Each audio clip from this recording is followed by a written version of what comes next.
నమస్కారం 9 TV news తెలుగుకి స్వాగతం. హెడ్లైన్ చూద్దాం. కడపలో చంద్రబాబు రోడ్ షోకు భారీగా తరలివచ్చిన ప్రజలు. కడపలో మళ్లీ హత్య రాజకీయాలు తెచ్చారన్న టీడీపీ అధినేత.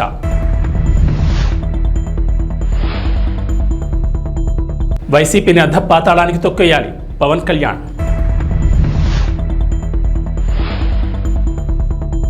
అమెరికా హూస్టన్ ప్రాంతంలో వరదలు. హత్య రాజకీయాలు చేసి జగన్ను మరోసారి నమ్మితే ప్రతి ఇంటికి గొడ్డలి గిఫ్ట్గా వస్తుందని తెలుగుదేశం అధినేత చంద్రబాబు హెచ్చరించారు. నవరత్నాలు పేరిట మరోసారి నవమోసాలకు పాల్పడుతున్నారని విమర్శించారు. గత మేనిఫెస్టోలో పెట్టిన ఏ ఒక్క హామీ అమలు చేయని జగన్ ఏ ముఖం పెట్టుకుని మళ్లీ ప్రజలను ఓట్లు అడుగుతున్నారని చంద్రబాబు నిలదీశారు. వైఎస్ఆర్ జిల్లా కడపలో పర్యటించిన చంద్రబాబు ప్రజాగళం బహిరంగ సభలో పాల్గొన్నారు. కడప ఎవరి జాగీరు కాదని ప్రజలు తలుచుకుంటే ఎంతటి వారైనా నేలకు దిగాల్సిందేనని చంద్రబాబు అన్నారు. కడపలో ఆయన భారీ రోడ్ షో నిర్వహించారు. ఏం తమ్ముళ్ళు హుషారుగా ఉన్నారా? నేను చాలా సార్లు కడపకు వచ్చాను, కానీ ఈరోజు కడప రాజకీయం మారుతా ఉంది. గడపలో మార్పు కనపడిస్తా ఉంది. అవునా కాదా తమ్ముళ్ళు అని మిమ్మల్ని అడుగుతున్నా. కడప అసెంబ్లీ అభ్యర్థిగా మాధవిరెడ్డి, పార్లమెంట్ అభ్యర్థిగా భూపేష్ రెడ్డి గెలిపించమని కోరడానికి వచ్చాను. ఇటీవల మీరందరూ పేరు పెట్టారు, కడప రెడ్డమ్మని గెలిపించమని కోరుతున్నా మిమ్మల్ని అందరినీ. ఏదైతే ఈ కడపలో రౌడీజం ఉందో ఆ రౌడీజాన్ని అణిచివేయడానికి మాధవిరెడ్డి గారు అలయాస్ రెడ్డమ్మ గారే సూటబుల్ అని చెప్పి మీకు తెలియజేస్తున్నా. తమిళలో ఈరోజు నేను కడప రాయలసీమ నడి బొడ్డు అవునా కాదా అని అడుగుతున్నా మిమ్మల్ని. ఏం తమిళలో అవునా కాదా అని మిమ్మల్ని అడుగుతున్నా. ఎప్పుడైనా ఒక నాయకుడికి మీరు ఓటేస్తే, నమ్మి ఓటేసిన తర్వాత మీకు మంచి చేసి మీ జీవన ప్రమాణాలు పెంచాలి అవునా కాదా అని మిమ్మల్ని అడుగుతున్నా.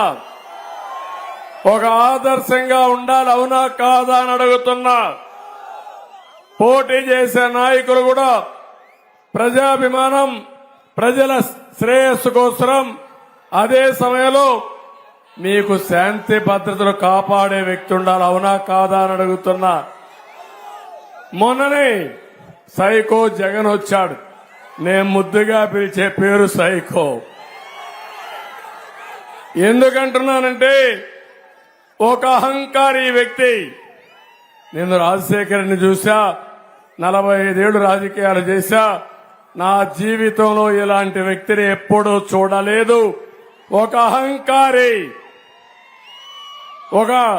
ఆయన నేచర్ చూస్తే ఒక సైకో నేచర్, ఎవ్వరిని భరించలేడు. కడాన ఆయన వాళ్ళ తండ్రి కూడా భరించలేక ముఖ్యమంత్రిగా ఉంటే బెంగళూరు పంపించాడు. జ్ఞాపకం ఉందా తమ్ముళ్ళు అని మిమ్మల్ని అడుగుతున్నా. కన్న తల్లిని తిండి పెట్టిన వాడు నీకు నాకు ఒక లెక్క తమ్ముళ్ళు అని అడుగుతున్నా. కన్న చెల్లికి ఆస్తిలో హక్కు ఇవ్వనవాడు నీకు నాకేమైనా చేస్తాడా తమ్ముళ్ళు అని అడుగుతున్నా. గౌరవం తెలియని వ్యక్తి, సంస్కారం నేర్చుకోని వ్యక్తి, ఇంకో పక్క విధ్వంసకారుడు. చాలా ప్రమాదం ఇది. ఒక ఇంట్లో ఉంటే మనకి ఇబ్బంది లేదు, ఒక ఊర్లో ఉంటే ఆ ఊరు నాశనం అవుతుంది. ఒక రాష్ట్రానికి ముఖ్యమంత్రి అయితే ఆ రాష్ట్రం అతలాకుతలం అయిపోతుంది. అదే ఈరోజు జరుగుతా ఉంది అవునా కాదా అని మిమ్మల్ని అడుగుతున్నా. ఇంకో పక్క ఒక దోపిడీదారుడు, ఒక బందిపోటుతనం, మొత్తం సంపదంతా అతనికే కావాలి. మీరు చూడండి, ఇంతవరకు నా జీవితంలో ఎప్పుడూ చూడలేదు ఇంత బరి తెగించిన వ్యక్తిని. శాండ్ ఏం తమ్ముళ్ళు మొత్తం దోచేశాడా లేదా అని అడుగుతున్నా. ఇప్పుడు మీ బాధ్యత ఒక్క మాదిగ ఓటు కూడా జగన్ కు పడకూడదు.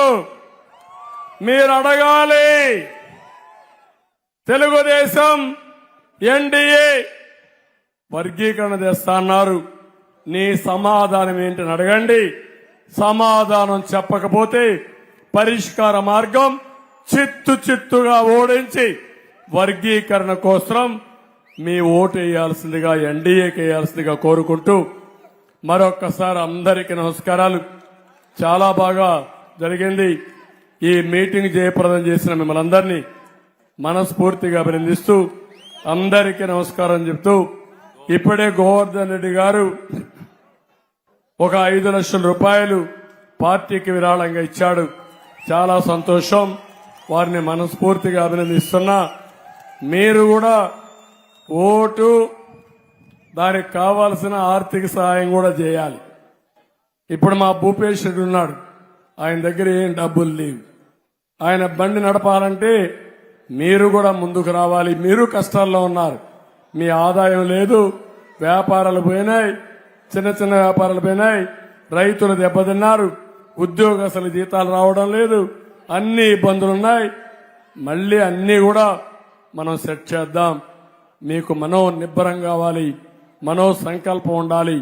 అందరి మాట ఒకటే, ఈ రాష్ట్రాన్ని కాపాడుకుందాం, మన పిల్లల భవిష్యత్తుని చూద్దాం. మీరందరూ కూడా మరొక్కసారి 10 రోజులు మీరు కష్టపడండి. 5 ఏళ్లు మీకోసం మేము కష్టపడతామని మరొక్కసారి హామీ ఇస్తూ, రేపటి నుంచి నాకు గ్రాఫ్ కనపడాలి. ఈ కడపలో కడప రెడ్డమ్మ గ్రాఫ్ పెరగాలి. ఎంపీగా భూపేష్ రెడ్డి గ్రాఫ్ పెరగాలి. అది పెరగకపోతే ఇంకా మీలో ఏదో ఒక బలహీనత ఉన్నట్టు అవుతుంది. మీ భవిష్యత్తు కోసం నేను చెప్పేది. అందుకే అందరం కలిసి ముందుకు పోవడం కోసం కడపను అభివృద్ధి చేసుకుందాం, రాయలసీమను అభివృద్ధి చేద్దాం, ఈ రాష్ట్రాన్ని అభివృద్ధి చేసుకుంటా అని చెప్పి కోరుకుంటూ అందరికీ నమస్కారాలు. జై హింద్, జై తెలుగుదేశం. తెలంగాణలో ఎండలు మండిపోతున్నాయి. పలు ప్రాంతాల్లో భానుడు నిప్పులు కురిపిస్తున్నాడు. రాష్ట్రంలోని అత్యధిక ఉష్ణోగ్రతలు నమోదవుతున్నాయి. పెద్దపల్లి జిల్లా మందని, జగిత్యాల జిల్లా నేరెళ్ల, సూర్యాపేట జిల్లా మునగాల, ఖమ్మం జిల్లా పమ్మిలో 46.7 డిగ్రీల గరిష్ట ఉష్ణోగ్రతలు నమోదయ్యాయి. నల్గొండ జిల్లా కామారెడ్డిగూడెం, మంచిర్యాల జిల్లా హజీపూర్, కరీంనగర్ జిల్లా వేణవంకలో 46.5 డిగ్రీలు రికార్డు అయినట్లు హైదరాబాద్ వాతావరణ కేంద్రం తెలిపింది. మహబూబాబాద్, నారాయణపేట్, జయశంకర్, వరంగల్, ములుగు, జనగామ, వనపర్తి, గద్వాల్, నాగర్ కర్నూల్, హనుమకొండ, కొత్తగూడెం, నిర్మల్, మహబూబ్ నగర్, మేడ్చల్, మల్కాజ్గిరి, నిజామాబాద్ జిల్లాలో 46 డిగ్రీల గరిష్ట ఉష్ణోగ్రత రికార్డైంది. కొమరంభీం, సిద్దిపేట, భువనగిరి, వికారాబాద్, కామారెడ్డి, రాజన్న సిరిసిల్ల, రంగారెడ్డి, ఆదిలాబాద్, మెదక్, సంగారెడ్డి జిల్లాలో 45, హైదరాబాద్లో 44 డిగ్రీల గరిష్ట ఉష్ణోగ్రత నమోదైంది. రోజురోజుకి పెరుగుతున్న ఉష్ణోగ్రతలతో ప్రజలు ఉక్కిరిబిక్కిరవుతున్నారు. మధ్యాహ్న సమయంలో ఇళ్ల నుంచి బయటకు రావాలంటే జంకిపోతున్నారు. కూటమి ప్రభుత్వం ఏర్పడ్డాక ఉద్యోగులకు మెరుగైన పీఆర్సీ అందించి సకాలంలో జీతాలు, పెన్షన్లు, ఇతర అన్ని ఆర్థిక ప్రయోజనాలు చెల్లిస్తామని టీడీపీ అధినేత చంద్రబాబు హామీ ఇచ్చారు. ఈ మేరకు ఉద్యోగులు, పింఛనర్లు, టీచర్లకు బహిరంగ లేఖ రాసిన ఆయన ఉద్యోగులకు ఏ ప్రభుత్వం ఏం చేసిందో వివరిస్తూ నాడు నేడు అంశాలను ప్రస్తావించారు. వచ్చే ఎన్నికల్లో ఆలోచించి నిర్ణయం తీసుకోవాలని కోరారు. ఎవరికి ఉద్యోగుల సంక్షేమ ప్రభుత్వం, ఎవరిది ఉద్యోగుల అణచివేత ప్రభుత్వం గుర్తించాలన్నారు. గత 5 ఏళ్లుగా ఉద్యోగులు ఎదుర్కొంటున్న అనేక సమస్యలు, ఇబ్బందులను కళ్లారా చూశానని చెప్పారు. నెలల తరబడి జీతాలు రాక, ఆర్థిక ఇబ్బందుల వల్ల ఆత్మహత్యలు చేసుకున్న ఉద్యోగ కుటుంబాల దీనకథలు చూసి చలించిపోయినట్లు తెలిపారు. హక్కుల కోసం ఉద్యమించిన ఉద్యోగులపై కక్ష సాధింపు చర్యలు చేపట్టారని పేర్కొన్నారు. ఉద్యోగుల చరిత్రలో ఎన్నడూ లేని విధంగా రివర్స్ పీఆర్సీ తెచ్చారని ఆక్షేపించారు. అదనపు క్వాంటం పింఛన్ తగ్గించి వృద్ధులను ఇబ్బంది పెట్టారన్నారు. వారం రోజుల్లో సిపిఎస్ రద్దు చేస్తామని మోసగించారని తెలిపారు.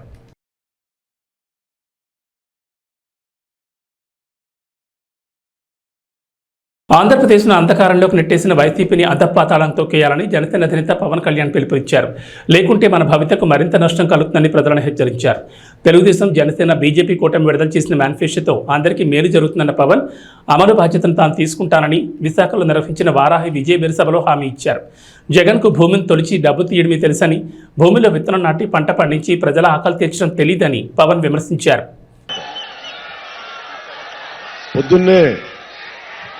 ఇందాక సాయంత్రం పాలకొండ నియోజకవర్గానికి వెళ్ళి నిమ్మక జయకృష్ణ గారని, కొత్తపల్లి గీత గారని వారికి చేసి వచ్చా, ప్రచారం చేసి వచ్చా.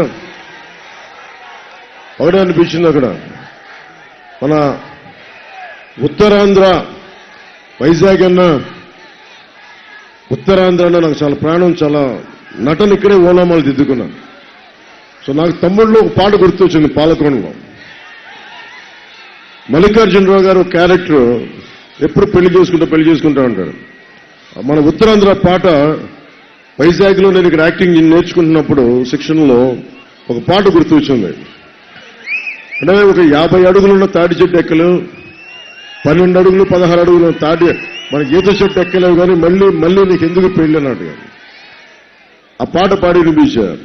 ఒకటి, ఉత్తరాంధ్ర అంటేనే ఆట పాట పొలం పని సముద్రం సైనికుడు. ఇది నా మాటలు కాదు, సిక్కోలు 6 ప్రాణాలని చెప్పి ఒక రచయిత రాసినాయి.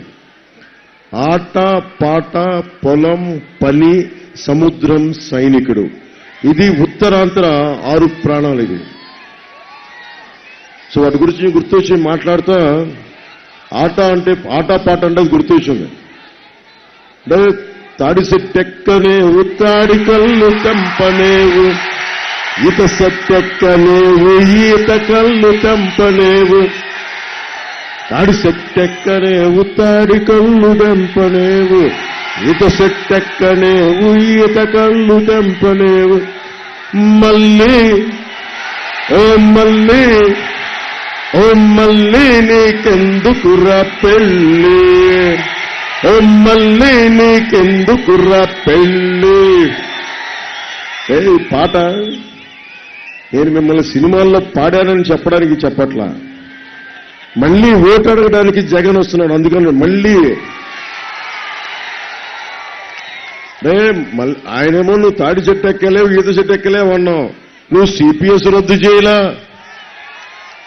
ఫీజు రీఎంబర్స్మెంట్లు చేయలా, డిఎస్సి నోటిఫికేషన్ ఇవ్వాల, ఇలా మహిళలకి ప్రాణరక్షణ కల్పించలా, అడ్డగోలుగా సముద్రం మొత్తం మత్స్యకారులకి నిలబడలా, ఇక్కడ కూర్చోబెట్టి అడ్డగోలుగా వేలాది ఎకరాలు దోచేశాం, భూముల్ని రక్షించలా. మన మళ్ళీలాగా మళ్ళీ మన జగ్గుబాయికి ఎందుకే నీకు ఎన్నికలు, ఎందుకే ఓటును. సో మన మళ్ళీకి చెప్పండి, వైసీపీ మళ్ళీకి నీకెందుకే పెళ్లి, మళ్ళీ వాళ్ళు చాలేరు. ఉత్సాహం ఉంది కదా. నేను మీ భవిష్యత్తు కోసం మాట్లాడుతున్నా. నాయకత్వం అంటే ఒక తరం కోసం ఆలోచన ఇవ్వడం. నేను ఎప్పుడు కూడా సినిమాలో ఉన్నప్పుడు ఒక్క ఫ్యాన్ క్లబ్ నేను పెట్టలా, ఒక్క సినిమా ఫంక్షన్ నేను కూర్చోబెట్టి నా సినిమా చూడమని నేను చెప్పలా. నేను చదువుకుంది నాని పాల్కి వాళ్ళని చదువుకున్నాను. నేను చదువుకుంది ఒక లోక్నాయక్ జయప్రకాష్ నారాయణ చదువుకున్నాను. అంబేద్కర్ గారు వాళ్ళకి రచనలు చదివాను, వ్యాసాలు చదివా, history, social sciences, political history, biographies, సాధారణ మనిషి కష్టాలు ఎలా ఉంటాయో చదివా. ఒక నోమ్ చోమ్స్కీ చదివా. ఇంత అవగాహన చేసుకుని రోడ్ల మీద తిరిగితే అన్నిటికంటే కూడా గొప్ప పాఠం, ఉద్యానంలో అందరికీ నీడనిచ్చే చెట్ల మధ్యలో ఉండే వాళ్ళకి సంపద నీళ్లు కల్తీ అయిపోయి కిడ్నీ వ్యాధులు వస్తుంటే వాళ్ళ కష్టాన్ని చూసి చలించిపోయాడు. అందరం పక్కనే ఉన్నాం, వెళ్ళి మాట్లాడితే ఆ రోజున అదృష్టవశాత్తు చంద్రబాబు గారు కూడా కొంచెం ఆలోచించి బలమైన నిలబడే వ్యక్తి కాబట్టి పబ్లిక్ పాలసీకి ఆయన స్పందించారు. ఈ రోజుకి మనం తాగునీటికి ఇబ్బందులు పడతా ఉన్నాం, నీరు కల్తీ అయిపోయింది, సాగునీటికి సమస్యలు ఉన్నాయి. సముద్రం అనేది సంపద. విశాఖలో సముద్రం కానీ, ఉత్తరాంధ్ర సముద్రం కానీ ఇది సంపద. ఈ సంపద ఒకప్పుడు బ్రిటిష్ వాళ్ళు మొత్తం వాళ్ళ నేవల్ ఫోర్స్ తోటి ప్రపంచాన్ని ఆక్యుపై చేశారు. సముద్రం అంటే సంపద. కానీ అలాంటి సముద్రం చెత్త కుప్పలా చేసేశారు అందరూ. మనకి పరిశ్రమల్లోని వ్యర్థాలు అన్ని సముద్రంలోకి వదిలేస్తారు, శుద్ధి చేయరు. కాలుష్యం ఉంది, బూడిద వచ్చేస్తుంది, ఎవ్వరూ పట్టించుకోరు. ఏదైనా మాట్లాడితే ఎవరికి సమయం లేదు. ఒక ప్రమాదం జరిగినప్పుడు, ఒక ఎల్జీ పాలిమర్ జరిగినప్పుడు బయటకు వస్తాం, విషవాయువులు వచ్చినప్పుడు బయటకు వస్తాం. నాకు కూడా చిరాకు ఉంది నా మీద. నేను ఒక రోడ్ల మీదకి వచ్చి మాట్లాడగలను, చేయగలను. కానీ నిజంగా నేను అసెంబ్లీలో ఫస్ట్ టైం ఎప్పుడు రిగ్రెట్ అయ్యానంటే, నన్ను గాజువాకలో గెలిపించున్నా, భీమవరంలో గెలిపించున్నా, అరే మన పాలిమర్స్ విషయంలో, ఎల్జీ పాలిమర్స్ విషయంలో గొంతినిపించేవాడిని. ఫీజు రీఎంబర్స్మెంట్లు రాలేదే, అరే యువత తాలూకు వేదనను వినిపించేవాడిని. అరే మత్స్యకారులకి సరైన భృతి ఇవ్వలేదు, అది వినిపించేవాడిని. వాళ్ళకి వలలు, బోట్లు కూర్చొని ఏమి ఇవ్వాలి, అది వినిపించేవాడిని. రైతులకి మద్దతు ధర లేదు, అది వినిపించేవాడిని. 30,000 మంది పైచిలకు ఆడబిడ్డలు అదృశ్యమైపోతే వచ్చి ఒక్కొక్కరిని ఒక్క ఎమ్మెల్యేగా ఉన్న 151 మందిని చొక్కా పట్టుకొని నిలదీసేవాడిని అసెంబ్లీలో. అలా అనిపించింది. నేను ఈ రోజున కోరుకుంటుంది ప్రచారం. నేను ఈరోజు జస్ట్ కూటమికో లేదంటే జగన్ ఓడించడానికో రాలా. మన భవిష్యత్తుకి బంగారు బాట వేయటానికి వచ్చాను నేను. ఈ రోజు నేను దాదాపు 6 మంది అభ్యర్థులు ఉన్నారు. భరత్ గారితో సహా, వంశీకృష్ణ యాదవ్ గారితో సహా అందరూ అభ్యర్థులు నిలబడి ఉన్నారు ఇక్కడ 6 మంది. నేను మీకు మాటిస్తున్నా, నేను పని చేస్తా, అందరి చేత పని చేయిస్తా. ఇక్కడ ఉన్న వాళ్ళు ఎవరూ కూడా కూర్చొని సంపదని సంపాదించడానికి రాలా.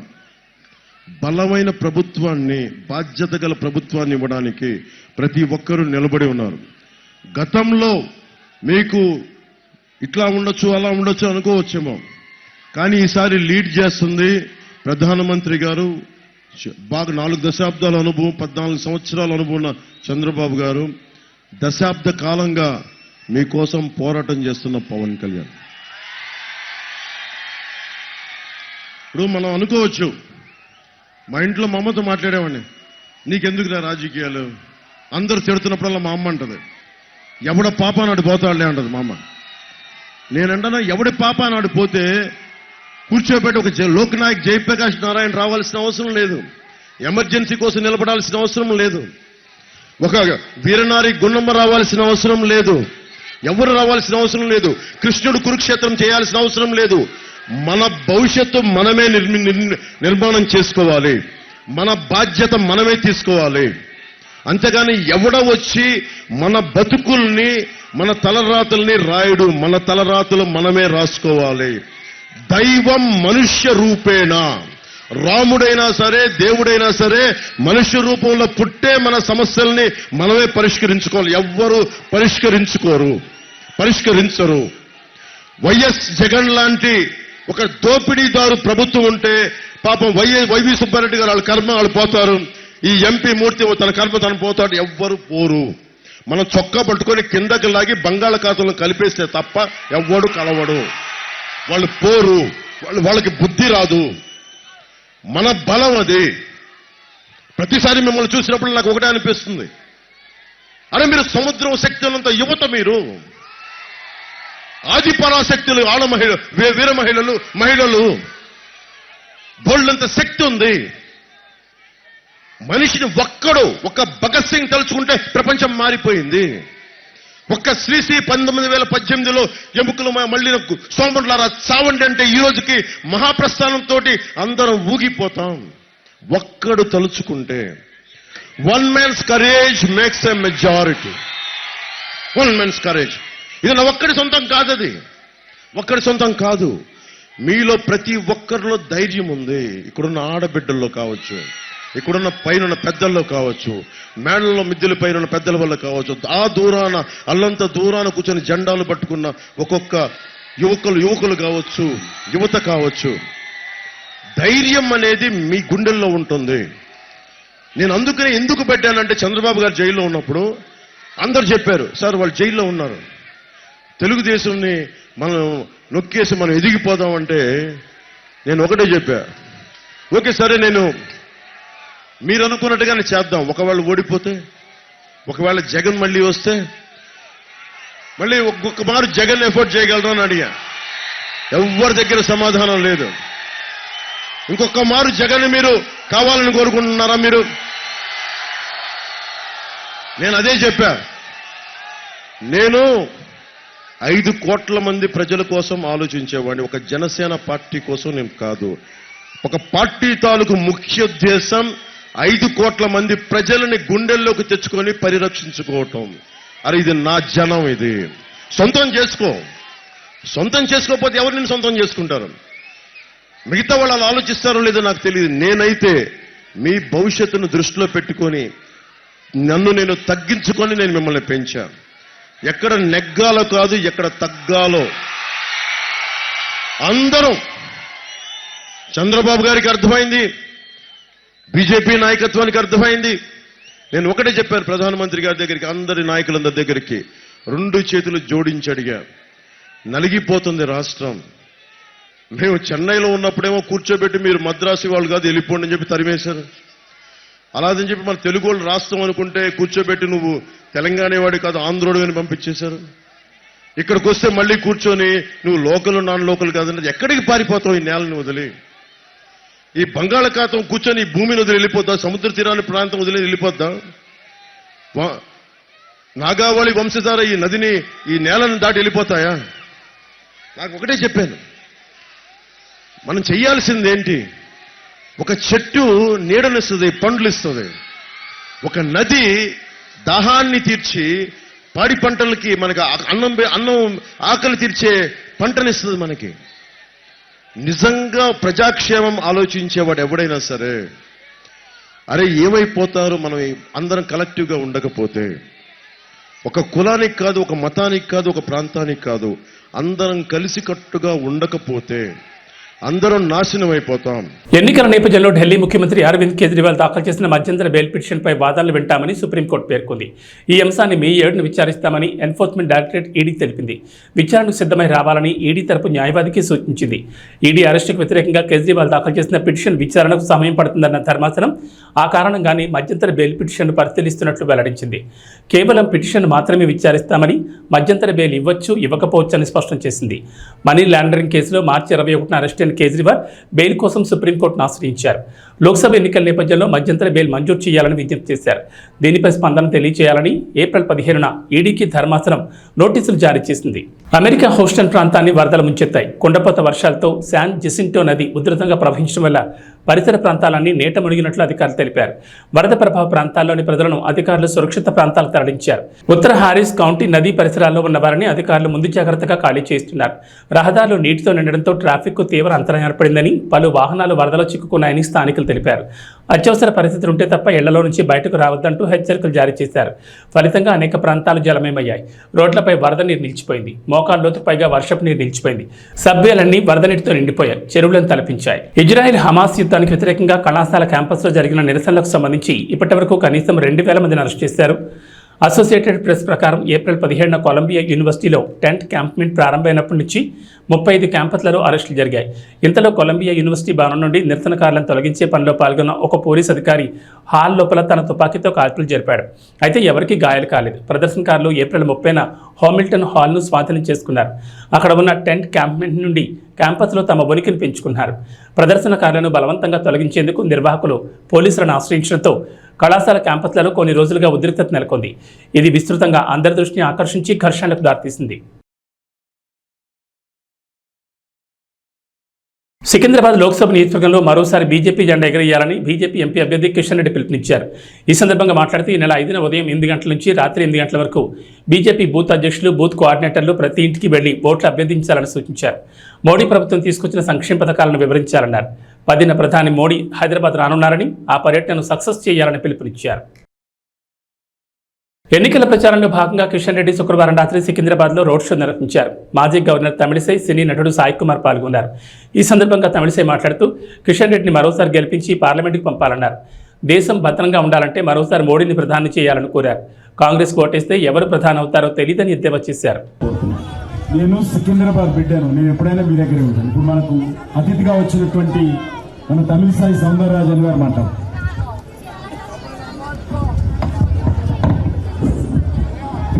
అందరికీ నమస్కారం. నా ఇక్కడ రావడం, మీ అందరూ కలవడం నాకు చాలా సంతోషంగా ఉన్నది. ఎవరికి ఓటు వేయాలి?